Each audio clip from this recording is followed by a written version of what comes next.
To clean your Isolite Pro or Isolite 3, first start by turning the knob on your power vacuum base to the X to shut off the vacuum on your unit. Now you can go to the control head of your Isolite Pro and remove the evacuation levers. To remove the evacuation levers, there are two of them. Take your thumb and press them forward until the actual lever pops out. Please note that there are two dots on one side of the control head and two dots on the lever. These are reference points to ensure that when you replace them, you follow the same process. Take the second lever, press it out, and you'll note that there's one dot on this side and one dot on this lever. These levers correspond to where they should go back when you're reassembling the levers. Take your double-ended cleaning brush and clean the channels on the control head, ensuring that any material or debris is completely gone. Once you've done with that, you can then use an antiseptic wipe, a cavi wipe, and wipe the entire control head and hose down to ensure that it is nice and clean. Then rack it. Looking at the control levers for your Isolite Pro, there is a channel that's used for evacuation. Use your double-ended cleaning brush to ensure that there's no debris or material stuck inside that area. Do that for both of the levers of your Isolite Pro. Once that's done, you can now take the two levers, place them into an autoclave bag. Please refer to the instructions for use manual regarding details for the autoclave cycles. Seal the bag and autoclave the levers.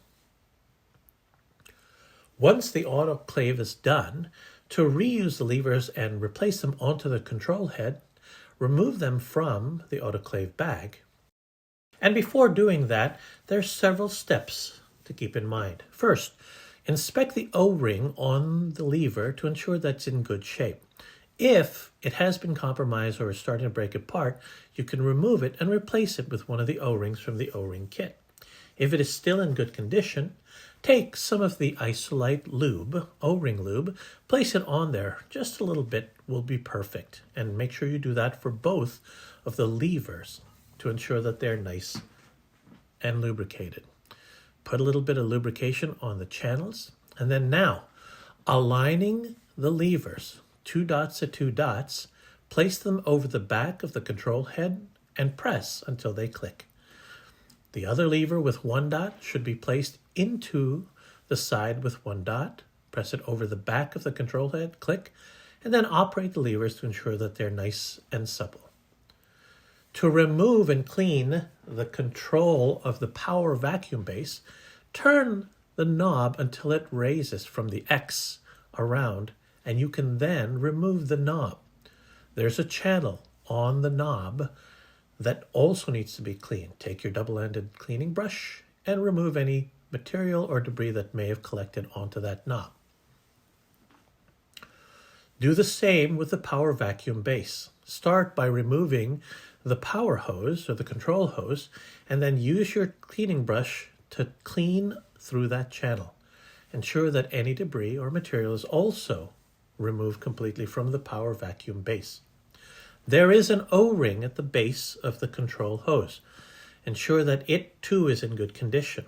If it's not, you can remove it using a pick and replace it with one of the O-rings from the O-ring kit.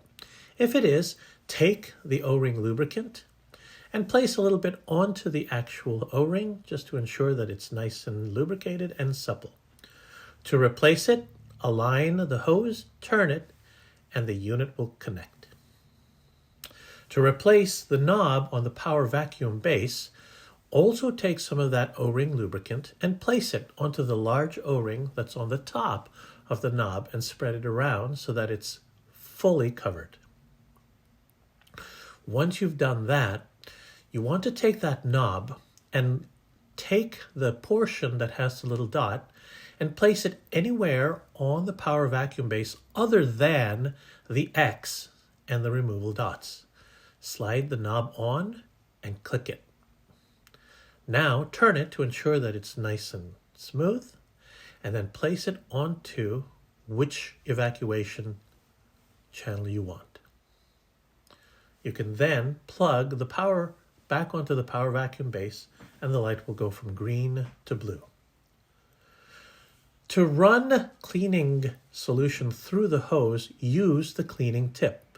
Remove the vacuum light pipe and place it onto the tip, onto the control head, and then run your cleaning solution through, pursuant to the manufacturer's instructions for your solution. When you're done, it's a matter of removing that cleaning tip by taking your thumb, pressing the button, and then sliding up forward. Now you can replace the vacuum light pipe and utilize the system.